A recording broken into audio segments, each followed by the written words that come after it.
Good evening. You're listening live to the Xtreme Movie Show. I'm your host, Ron, broadcasting to you from my private Xtreme studios in the Xtreme Palace just west of Orlando, Florida. I have from the great Midwest, RDV. And RDV, I apologize for being a few minutes late until everybody's starting to pop at night. I just had somebody jump out my window and fall to their untimely death in a rather graphic Was her manner. was her name Michelle? I don't know because I don't really care, but of course, it's just eerily similar to how now being Halloween season. This is going to predate the movie we're talking about, Color of Night from '94 with Bruce Willis and a young Jane Marsh. And I got to tell you, when I saw this movie back in the '90s, I thought this is kind of a bad shit sort of erotic thriller, which Right. guilty pleasure of mine. I love him to death. I love Peeping Tom stuff. I love that Gallo or however the hell you pronounce it style that I think this film's in, that I think was lost on the American audience. But after watching it, I realized, wait a minute, I'm watching the director's cut, which means even more sex and more violence.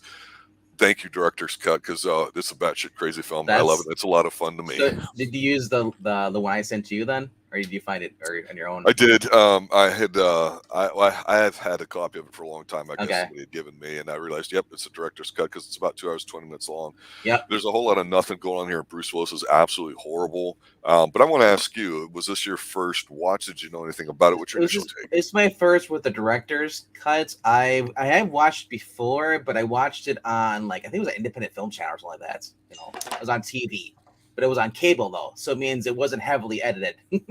Not too Right. much. No, but so this had been late '90s when the independent film channel was still on Spectrum. Yeah. It was Time Warner. But yeah, so I've seen this before. And I'm like, oh, this is the Bruce Willis movie where he sleeps with the girl who thinks she's schizo. But I forgot about everything else. So all the other characters. But I remember. I know Richie and I know Rose. And I know the brother Dale, who's a fucking psychopath. Yep. Bruce Willis. Lance But Henriksen. Last Forgot time, about him. I forgot he's in there. Scott Bakula plays. Mhm. I'm thinking I could have sworn that Scott Bakula it was the killer, but I'm thinking but then I went to watch again. It's oh, that's right, he gets bumped off in the beginning, That's right. and then Bruce Willis is just allowed to just be in his sex pad for the rest of the movie. I was just know. what the hell? And this was possible back in the '80s and early '90s. Now it's not like that, but I'm just telling you, so that it definitely fits. And there's a lot of sexy sax in here too with the music. The other thing that's really cool about this movie is not only the main the cop in here plays Hector. What an asshole! He's good. For those who don't know who we're talking about, this is the actor. If you watch Fear the Walking Dead, he plays Daniel. It's the same guy, and Daniel it's the same type of character as he in Fear the Walking Dead is in here. So he's a cop, and he's still a dick, and he's still someone you can't really trust, because he's basically. So I love that he's basically able to take that character from 1994 and bring it to another show, and just home in on that and just make it more believable. But there's scenes in this movie. It's it's Los Angeles. It's the '90s. I'm like, you're gonna get crazy stuff. You're gonna it's when it's I believe it's Hector is the cop's name. When it's his birthday, he gets they're all over there. Bruce Willis is talking to him, and then there's a helicopter flies over, shines light ends and then there's a stripper pulling her pants down. And he's seeing everything. It's just and there's a police helicopter. I'm thinking, I'm like, wow, that's taxpayers' dollars at work. But overall though, I just kept thinking this movie was pretty much it's a thriller. It's an erotic thriller. So the main character you see her Rose by Jane March. You were introduced to her. Well, we're introduced to someone named Richie first. In the group because after Michelle genders is more just yeah gender issues or whatever they called it. I don't know if it's dysmorphia or whatever Bruce, in the group.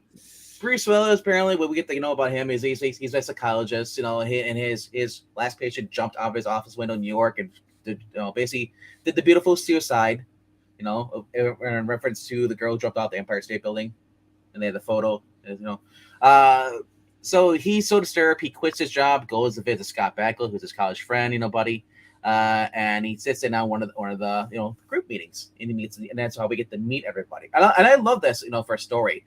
It's such a simple way to introduce characters.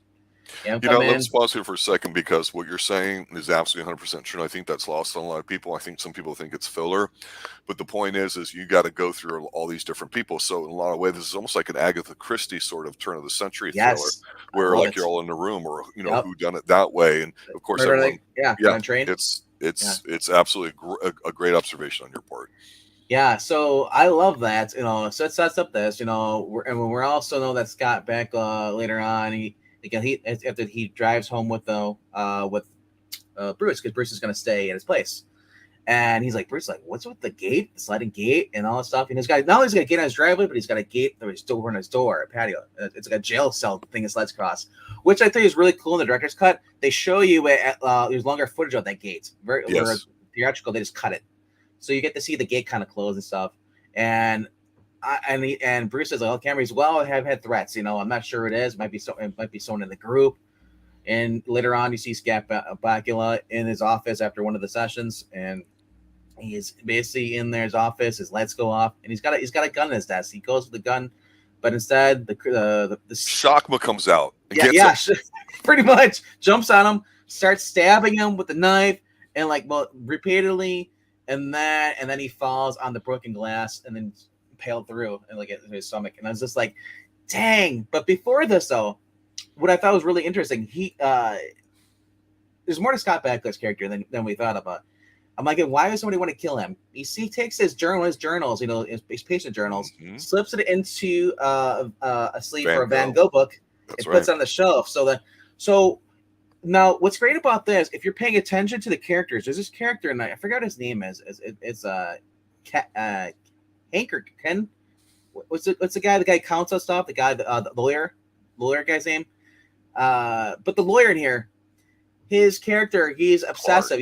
The OCD guy. The OCD, so he's always counting things. Yeah. And that comes back later in the movie. He's like, there's 39 books. There were 38 yesterday. Now there's 39. And I'm just thinking, like, there you go. I mean, like, once someone finally notices it and it connects it all together, you get the book, you get to learn about Richie. And not only that, throughout the movie, we're not showing who the killer is, but we know the killer is basically, could be, well, from the very beginning, who kills Scott Bakula is a female size or small size person. But later on, there's this guy Casey. He's one of the other patients. He's an art snob, but basically, he paints good. And we basically learned that everyone has they're dating the same girl. They all have a new girlfriend, and it turns out she has a rose on her tattoo, which is the same girl that's been banging at least for 40 minutes of the movie. Yep. with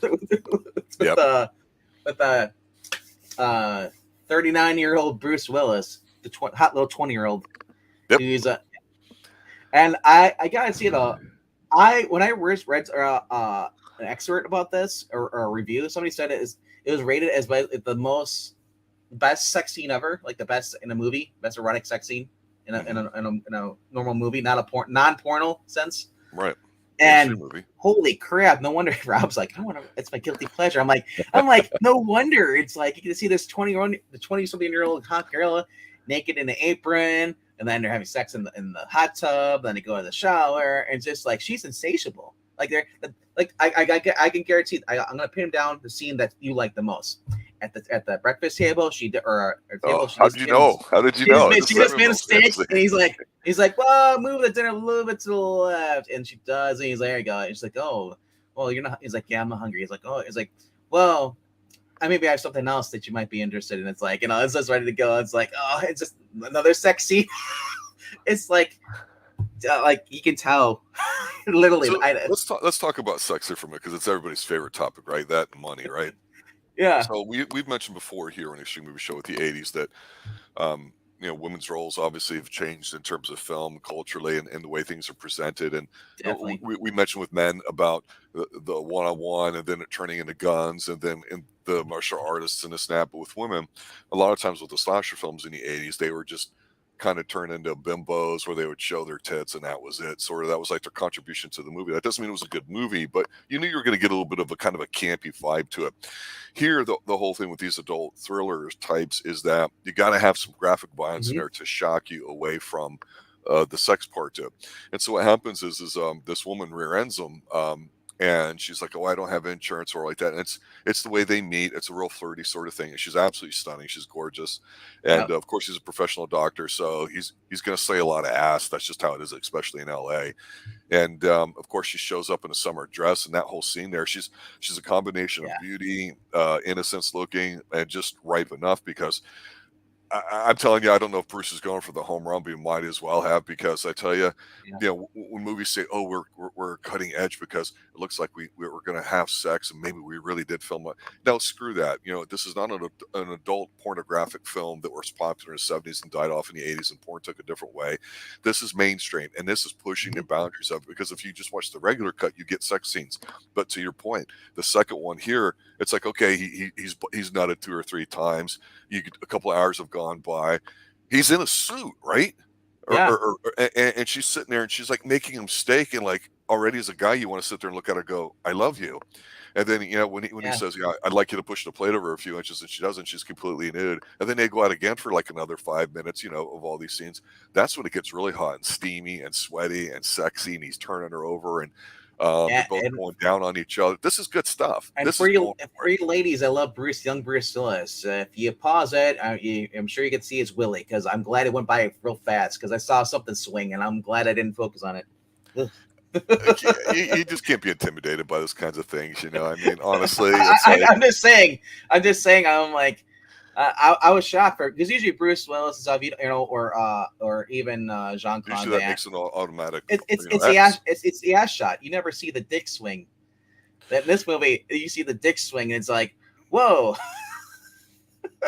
Yeah, and it's unfair because you could argue the whole sexuality of it or whatever, that okay, hey, Bruce was 50-50 in terms of the amount of stuff shown and for how long. You could really argue Yeah. that, right? So Yeah. it's like, but yet It for was some yeah. reason, if you show him frontally, you got to give it an X rating, but hers, with bush galore, it's not. And it's like, come on, guys, you got to see a lot of that kind of stuff in the '80s, and it's really toned down. You don't see mainstream movies with this kind of nudity anymore, and it's a damn shame. I'm trying to think of who the director was for this.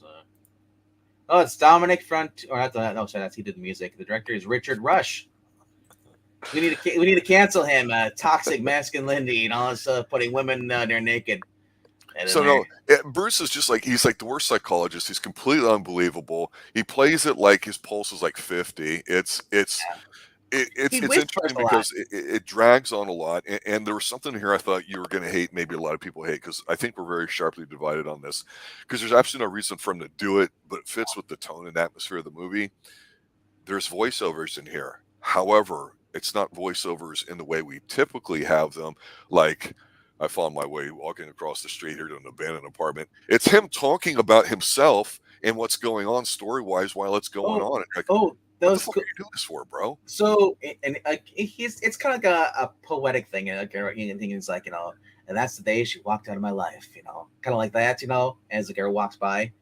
He did that at least twice in the movie. When he sees her, and he basically, and during dinner, he psychoanalyzed her, and you can tell that she's the fantasy girl. She basically, she doesn't notice the hot clothes. She's walking on a breeze and all that. Yeah, yeah.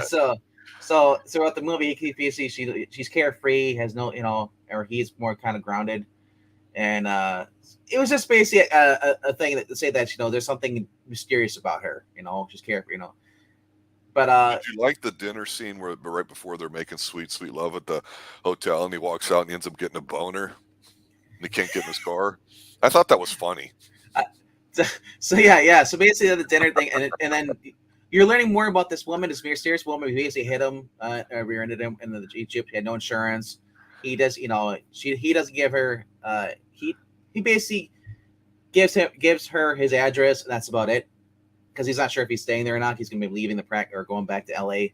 So yeah, so she shows up at his house, and buzzing at the door, and so they go out to dinner, and so then so they have the thing, and then she mentioned, she's like, it's like conversation, basically the conversation leads basically that he's a shrink, and she says he's shrink. He's like, I never said he was a shrink. Well, he's like, you've been looking at me the whole time, just saying, it's like landing, and yeah, we call this flirting, yes. But for those of us who recognize the sign, she's a red flag all the way through. No, she's not. She's not a red flag at all. She's a boy sometimes. She's a girl sometimes. Shows up unannounced the second time. Yeah. After the rattlesnake scene, which is really stupid. He opens up the mailbox and yes, and Ed, that actually was her. If you look at the teeth, you look at the eyes, that's her playing Richie. And that they show at the end, when he goes to confront, because he learns out that she is Richie, as we find the photo in the journal that that Scott Bakula headed.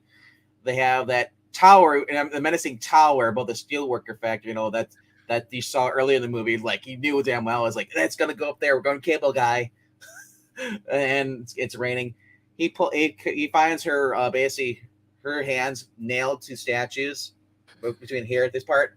So he pulls out, and then he pulls the wig off, and I'm thinking I'm like, oh, because I was like, how is she doing the Richie? Of course, she had her in her bun. It's so bad. It was Well, here's the thing. All the 5 people that are getting whatever stages they're out there in the group analysis or whatever, they're all, to your point, you mentioned they all realize that they have somebody special in their life. Cleric, Buck, Lance Harrison. So Rose is banging like all of them. So it's like if I'm him after that wonderful pool scene and everything else, I'm going straight to the doctor to get some. It wasn't Rose though. It was Bonnie. Well, whatever identity you want to sit there and say. I just thought, okay, that was kind of gross and kind of weird, but it's so unbelievable, like with the car chasing and a car coming over trying to like take him out and stuff. It's like, okay. But the thing is, you realize she's just a pawn. She is, as we would call, a Manchurian candidate in a way, because, well, I don't want to say what the ending is here because Princess isn't yet. It hasn't quite finished it, but kind of can tell what's going on. You'll know what's going on with it. But very good use of a nail gun, I've got to sit there and say. It's one of those kind of movies that, like I say, back in the 80s and 90s, you definitely had your B-level and sometimes C-level films. And thanks, Ed.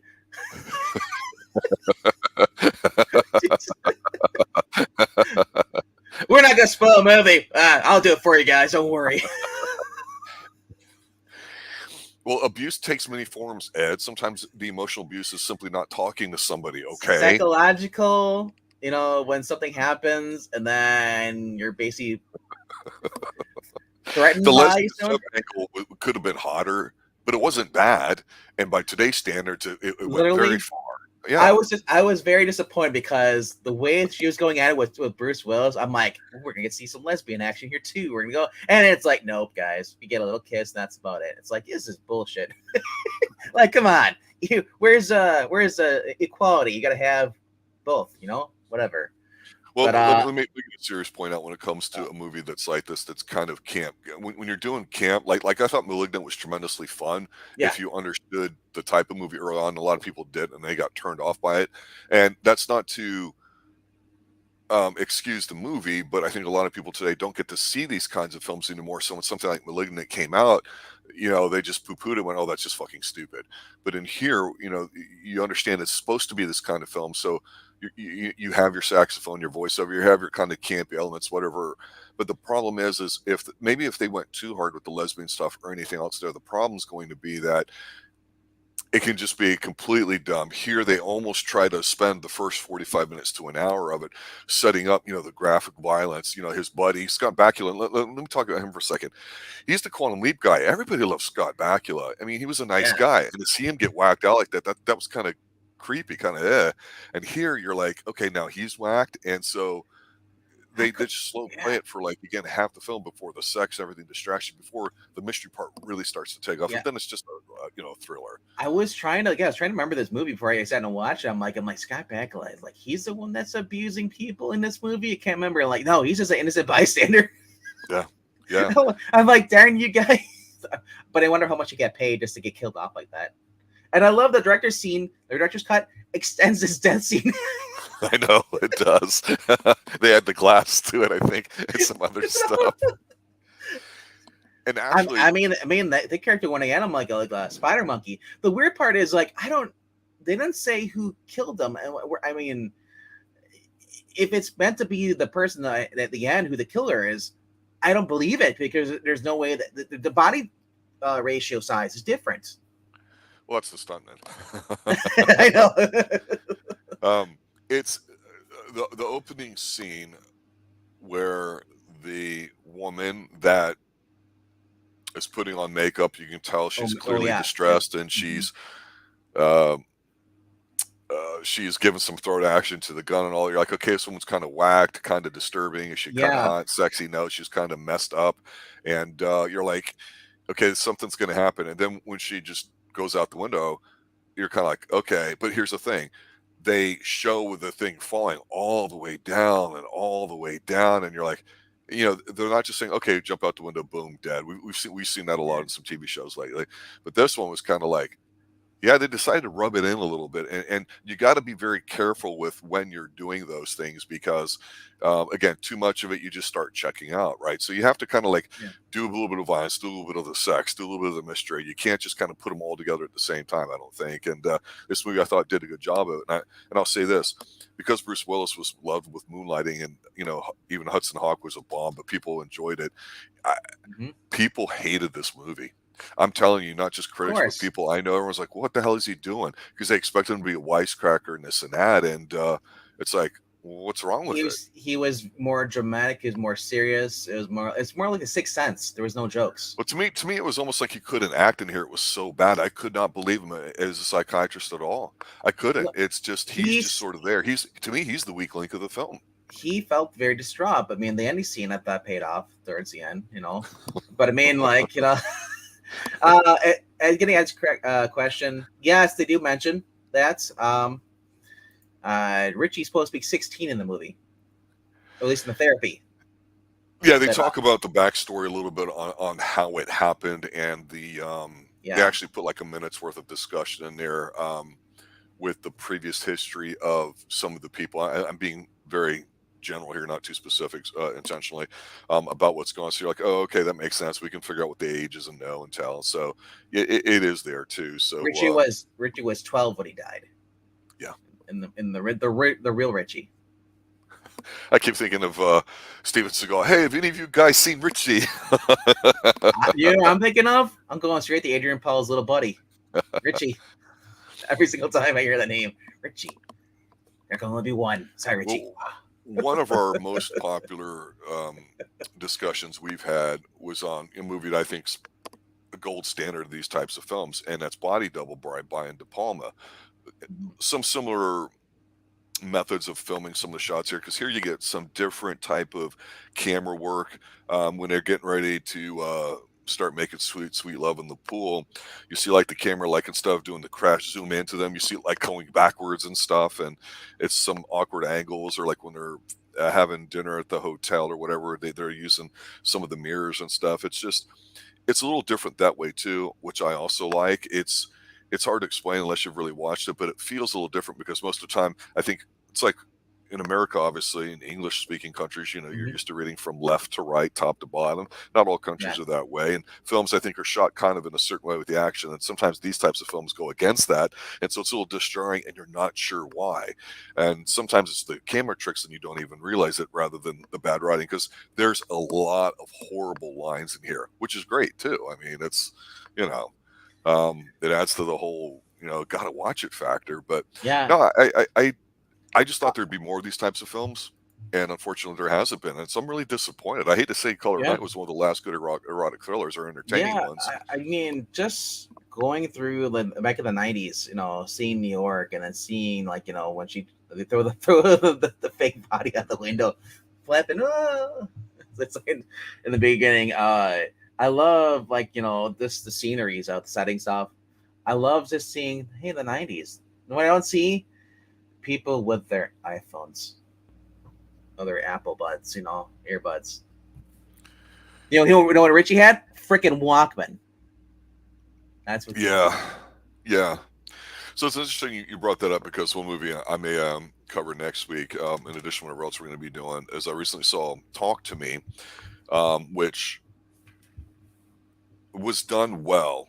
And I thought, how can you do a horror movie that's not a horror comedy, because there's no such thing. Like, I always say that, right? But how can you do a horror movie with teenagers, 16, 17, 18, 20 years old, with cell phones and everything, like, we've talked about here, that ruins the spirit of what's going on there and still be effective. And of course, a lot of people use the phone itself, or hey, I can't get my signal, we're too far away, right?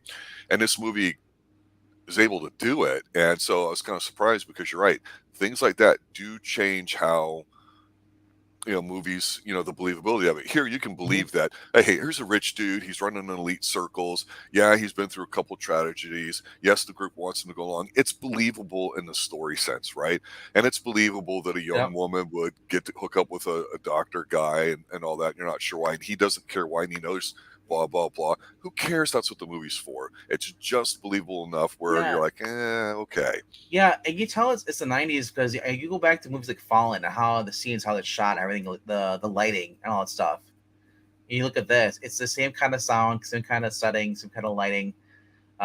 Just 90s have I almost feel like they were filmed on a different way, as far as different technology versus the 2000s now. Well, they are. I mean, it's film instead of digital. So I mean, the film, it feels more older, where I feel like today is just designing film, it's just a digital recording instead of being filmed. Yeah, you almost can't tell unless you're really good culturally or know the area well, because with the older films, I think there's a certain warmthness to them, no matter how it's shot or what the scenes are, especially if they're outside, that have a look to them. And of course, again, when he's being chased by the car, and the car chase scene, yes, you see all the different cars, and you're like, okay, you feel like you're closer because you're having to film it up there. You're not really green screening a lot and everything too. So it does make you feel a little bit closer and into the action, whereas you can do almost anything without it these days or whatever, except the glorious okay, let's just do it sex stuff. I mean, like I said, what movie tell me what movie recently has had something similar to this? I can't think of any movie, but you bring up the car chase scene, the red car, I believe it was a Camaro, right? Can't remember. Or Trans Am or something. No, Pontiac, that's what it was. Yeah, it was Pontiac. Yeah. And it was chasing him through the windows, and I'm thinking, like, this is like getting intense for a movie that's not really like an action movie. Like, and it's chasing him on, and finally he goes with the rail track. The train's coming. He guns it so the car can't keep going forward. I'm thinking, like, where's the red car? What are you doing? What do you think you're gonna do against Mercedes Benz? Do you think you're gonna push him? And I'm thinking, like, oh, the train's gonna hit him, but at the last minute he backs off. The problem is with that is that by that point his bumper would be hooked in the back bumper of that guy's. Most likely that. But anyway, that you get a little action scene, that chase scene like that, and then later on, while he's parked his car and then he's walking beneath the parking garage or parking lot, we call it, complex, and the red car's up there following him as he's walking. I love that scene. He's on the ground, and then right above him, you see the car going right, as he's going, and as he's sitting there, he's walking, and all of a sudden, the red car drives around, and he hears squealing, and he pushes another car above. And I'm like, oh, I've seen this before. And it falls down, and and he jumps towards the camera, and you see it. It's like it's unbelievable, but it's a big scene, right? yeah. I mean, I'm like, we went from thriller to a little bit to Die Hard, a little bit to back to being a thriller again, And I kept thinking about this is like, because we've seen movies like this before. We've seen Play Misty, right? So it's, I mean, whenever the main guy is just like, it's I almost want to see how it would be different. Imagine get Clint Eastwood in this, But I can't see him as a psychologist though. I just can't. The shower scene, all that stuff. I mean, Charles Bronson maybe, but not Clint Eastwood. As Clint Eastwood's not a good actor. As he puts toothpick in his mouth, she walks away from me. Oh, it's a fantasy. Well, it's floating on the breeze. Well, and I'll say this, in the 70s, 60s going into the 70s, you would have your adult films that were like a film, and that was a popular thing. Yeah.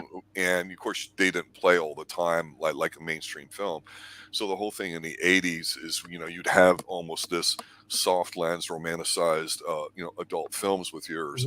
And the difference then too that I wanted to kind of bring up a little bit. You mentioned this before about the action films and the action stars, how there's not many of them today, and forgetting the way people are raised and how young people look today, and they're 150 pounds soaking wet sort of thing. in the 80s, because you did not Yeah. have the internet, you didn't have those kinds of things like how we know it today, cell phones and all that. It was very hard to see adult material, generally speaking. And if you were in an adult film, people knew who you were. You were a star. If you were like, say, Tori Wells or any other name person from Yeah. the 80s going into the 90s, Peter North is another example. I mean, a bunch of these names, you knew who they were, and they were in lots and lots of films. And I think that today, it's kind of watered down, and it's adult films have always been kind of ahead of the movie game because they have to adapt more quickly. And so, like with VHS, things changed, and of course DVD. So you had like in Cinemax, known for like their Emmanuel movies and space, and they were soft core stuff you'd only see late at night. When you had these kind of erotic thrillers that were almost mainstream but not quite. I mean, there's definitely an audience for it, because you don't have to sit there and say, "I'm gonna watch the Color Night for the sex scenes." Yes, they're in it, but all the other stuff is entertaining as well. And if you like that sort of stuff, there's enough of it in here. It's not a masterpiece like Body Double is, but it's still enjoyable in its own right. And then, of course, things start changing in the 90s with the internet and everything else kind of ramping up. And it really has changed the way films, I think, are made. And, of course, adult stuff. Everybody says, "Oh, I've got an OnlyFans," or "I'm doing this or doing that." And it's like, yeah, okay. And so what? You're not a star. It's just like all the YouTube people that fake off everybody else and do the same stupid things. Like, hey, I'm pointing over my head, or putting my finger in my mouth, or doing the question thing, or crossing my arms, all these dumb fake post stuff, or like the music review channels that say, "Hey, this is my first reaction to Ted Nugent's Stranglehold." Oh my God, and it's there's just Yeah. almost zero originality with it to it. So even though Color of Night was an erotic thriller, and I thought a very, at best, average film, like there was nothing surprising about it. Like Princess said, Jack, you know what's going on with it. It's pretty obvious when you watch it. It's surprising to me that since then there hasn't been that much more of them. But I guess I shouldn't be surprised with everything I just said and how things are going. But Can, that's why we do what we do here, because we talk about movies that are good and not good and how it's changed. And I'm just disappointed we don't have more schlock like this that we can watch, because it's widely entertaining. can you do me a favor? Can you say, "Are you ready, kids?" Are you ready, kids? With more gusto. Clancy Brown likes it. Clancy Brown. Are you Oh wait, ready, Clancy. kids? SpongeBob. He's just Mr. Krab.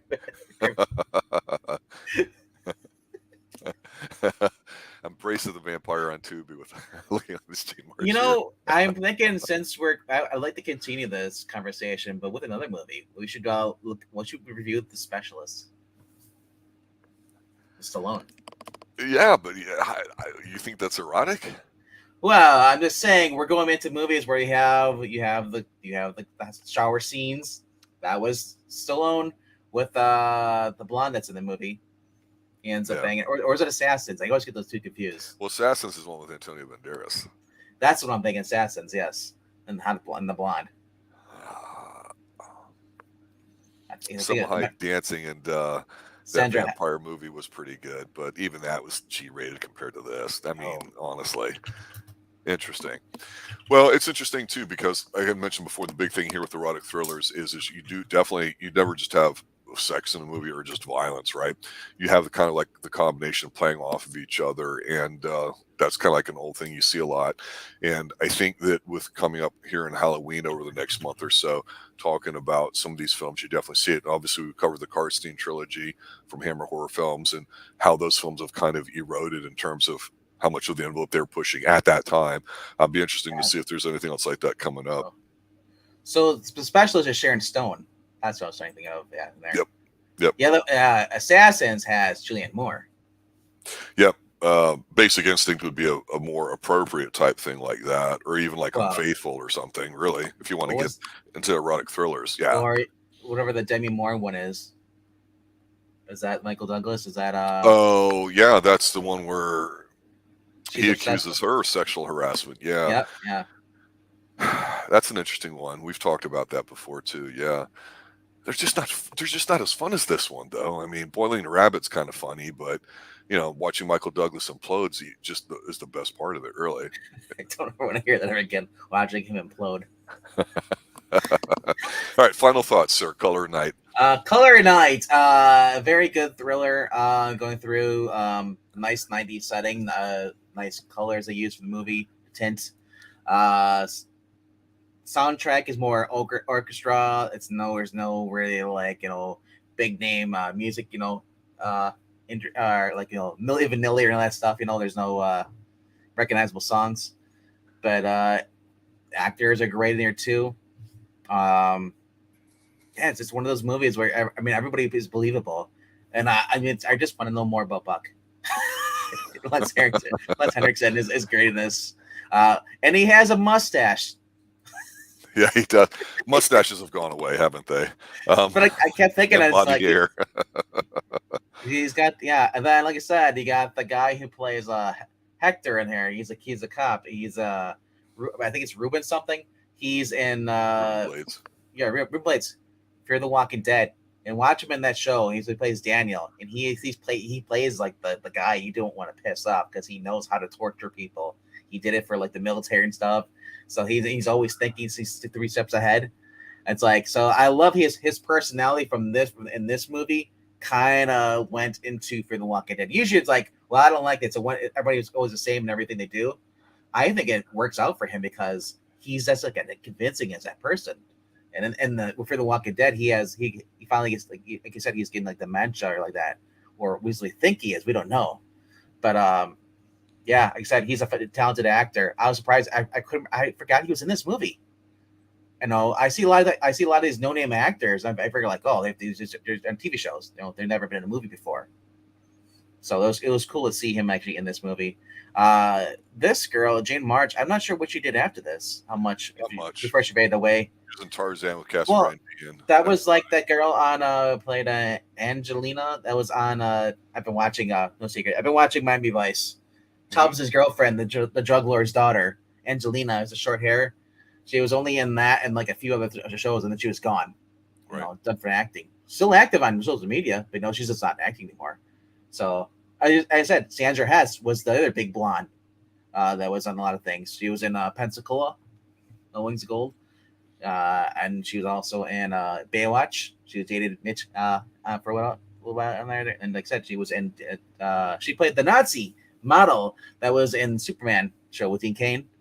So like I said, like it's interesting when you see some of these actors as like where did these women go to? Like, you brought up the other one was what was you said Tracy, but I mean Tracy Lords is the first I go to when you say Tracy. She went into actually serious acting roles after leaving porn. So it was interesting to see that a lot of these actors today can't even hold up to a porn star. Well, it's different. But like I said, back then, you had a smaller group of people, and so you're held in higher regard. And like it's like the music industry, when everybody can just put something together on a computer and put it out there and call it whatever, then you say you're a musician. No, you're not. It's like if you're an adult film star, male or female, just because you film yourself doing something and it goes up. Yep. To me, still doesn't mean you are one, if that makes sense. I don't know if that's making sense with the younger group here listening, but for the older ones, I think they have an understanding of what I'm talking about. Ed's bringing up 9.5 weeks. There is that's the one I'm thinking of. Yeah, that's a weird one. Vicky Rourke, right? Yeah, and Kim Basinger. No, it's got Sherilyn Fenn in it, and it's like a dude like amputates this chick, and I just remember Enigma in the soundtrack or whatever. What is the Mickey Rourke one with Kim Basinger? That's 9.5 weeks. I think that's the one you leave your hat on, and she's doing the striptease. Yeah, I watch movies. But no, yeah, like I said, we watched this as a favor to Rob. We're looking for a movie. I'm like, let's watch Color Night. And he's like, dude, really? Let's go. Let's do it. Yeah. Not judging whatsoever. But honestly, I think this is a movie that Pixel probably would not enjoy. Our young 20-something. I mean, that's why we have him on here, because there's no story whatsoever. The acting was horrible. But again, it's the way you tell stuff, and I'll mention before again about the movie that I had just talked about briefly that I may cover next week when Pixel's back, and that's Talk to Me. Most teenagers in movies you don't like and you don't care about, but that doesn't mean the movie can't be good. It's like the slasher movies. You're not going there for the acting; you're going for the kills. And that's what it devolves into. So it's tough. Well, I mean, we used to be for the babes and the kills, but now it's just the kills because there's no more babes because they don't do the gratuitous nudity anymore. You know. And I miss saxophone playing in movies. I do. I'm just telling you, it's. I miss guys jumping off of railroad tracks into the mist and the fog. You know. I don't know where that came from, but it was very graphic sounding. Wow. Well, yeah. When they let's just say they got lost. All right, you want to let everybody know what's going on Tuesday night? Tuesday night, we're going to be doing the final season of Ragnarok, which is available on Netflix right now. I believe it's 6 or 8 episodes. Can't remember what it was. 6. Each are 45 minutes long. It said if you've never watched that show, go check it out. It's basically the North mythology version of Thor, and everyone basically reincarnated along with his brother Loritz, who else is also Loki, and them are realizing that they are the recreation of these Norse gods, and it's all filmed in Norway. Yeah, Beautiful I'm not scenery. the comic book fan like you guys are No, on no. your channel, but this one Well, I thought was done pretty well. Well, that's what's great about it. Most people. The big misconception is that people think that I think of Thor is Marvel. No, Thor is it's just like the Greek gods. You know, it's just that Marvel and DC decided to take a public domain character and put their own spins on it. Because Thor is actually in DC as well. But yeah, the only thing that's different from this, he doesn't have the stupid helmet on. He doesn't have the long cape, and he's not twirling his hammer. But he does drink a lot in this, though. And it's weird because you see like Odin like in a wheelchair, or whatever, and so the gods and what they represent, you see them in real time situations, yes. And they tie the storylines to everything in there. So even if you're not familiar about, or I kind of know Thor, I kind of know of Loki, but if you forget about the serpent that eats the world and all this other stuff, it's all in there. But they do it in modern day terms, and you and I covered it obviously before the pandemic and during. Yes.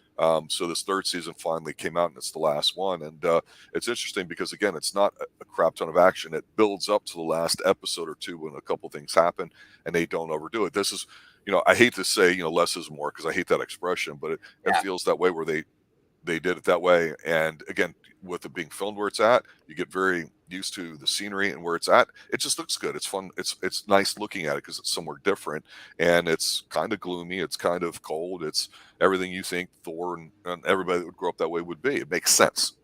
Right. All right. So final thoughts, watch this movie, check it out. Check out, if you've never seen Specialist, check out that or Assassins. Just, go through Stallone's catalog, go through Jean-Claude Van Damme's. There's so many good movies from the 90s. And for people say, but they're so hooky. But you're not watching it for that. You're watching it for the scenery.